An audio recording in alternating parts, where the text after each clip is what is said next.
नमस्कार, बैठ जाइए बैठ जाइए। हेलो, ये बोल रहे हैं लेडीज बना रहे हैं। लेडीज इतने कमजोर हैं क्या? नहीं है ना? नहीं है। आज लेडीज का भी यहाँ पे रैंक हुआ कि नहीं हुआ? आगे भी होगा, ऐसा ना हो? तो सबसे पहले तो आप सभी लोगों का बहुत बहुत धन्यवाद इतना प्यार मान सम्मान देने के लिए। और सबसे ज़्यादा धन्यवाद आप विपिन सर को दीजिए, क्योंकि उन्होंने इतना सब कुछ व्यवस्था करवाया आपके लिए। उन्होंने इतना मेहनत किया और भागा दौड़ी किया। तो एक बार विपिन सर के लिए जोरदार तालियां होना चाहिए। और अगर ऐसा लग रहा किसी को कोई लेट हो रहा है, इस जीवन में समय किसी के पास नहीं है, ऐसा ना हो? आप ये सोच लीजिए कि हमारा इंटरव्यू चल रहा है या हमारा अभी तक एग्जाम हुआ नहीं है, हम नौकरी के लिए अभी वेट कर रहे हैं। आप ये सोच लीजिए, ये गारंटी है कि नौकरी से ज्यादा ही मिलेगा, नौकरी से कभी कम नहीं मिलता है स्लीपर्स बैलेंस।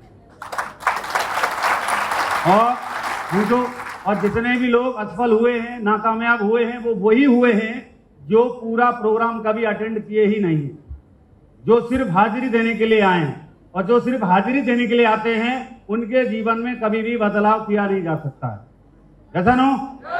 क्योंकि जिसके पास पेशेंस ही नहीं है, धैर्य नहीं है, अभी एक दिन का धैर्य नहीं है, और हम लोग 5 साल की धैर्य की बात करते हैं, क्या उनसे उम्मीद लगाई जा सकती है? क्या उससे हम समझ सकते हैं कि वो 5 साल धैर्य रख सकता है? तो आप सभी के लिए एक जोरदार तालियां होना चाहिए। कम से कम आपके पास एक दिन का धैर्य तो है, पेशेंस तो है। पहले हमें शुरुआती में 1 दिन का, 2 दिन का, 1 हफ्ते का धैर्य दिखाना पड़ता है, ऐसा ना? जब कभी भी कोई भी घटना होती है, जिसने उस क्षण पे धैर्य रख लिया, पेशेंस रख लिया, तो उसके साथ बड़ा हादसा नहीं होता है। जिसने उस क्षण पे धैर्य नहीं रख पाया, पेशेंस खो दिया, उसकी वजह से अगर कोई गलत डिसीजन ले लिया तो उसकी जिंदगी खराब हो जाती है, लोग जेल में चले जाते हैं। होता कि नहीं होता? तो आप जहां आ गए हैं, जहां बैठे हैं, बैठे रहिए। अभी मेरी बात खत्म होगी, मैं भी आपका ज्यादा टाइम नहीं लूंगा, और ये भी दावा है कि आप हमारी बात से बोर भी नहीं होंगे।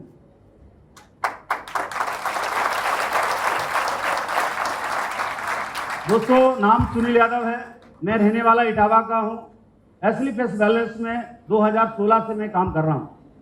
इससे पहले मैं इलाहाबाद में ही नौकरी किया करता था, मैं यहीं पे पोस्टिंग आया हुआ था।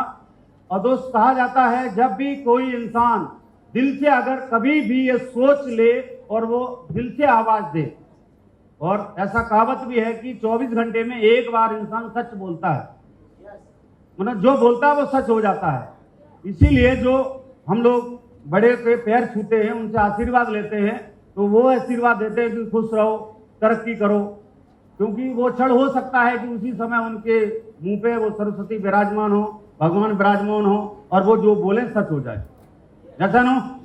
तो जब इंसान ये सोचता है, यहाँ पे आप बैठे बैठे अगर आप सोच रहे होंगे कि मैं भी इनकी तरह सफल होऊंगा, इनकी तरह कामयाब होऊंगा, ये गारंटी है। अगर आपने दिल से बोला, दिल से सोचा, तो एक दिन हकीकत जरूर होगा।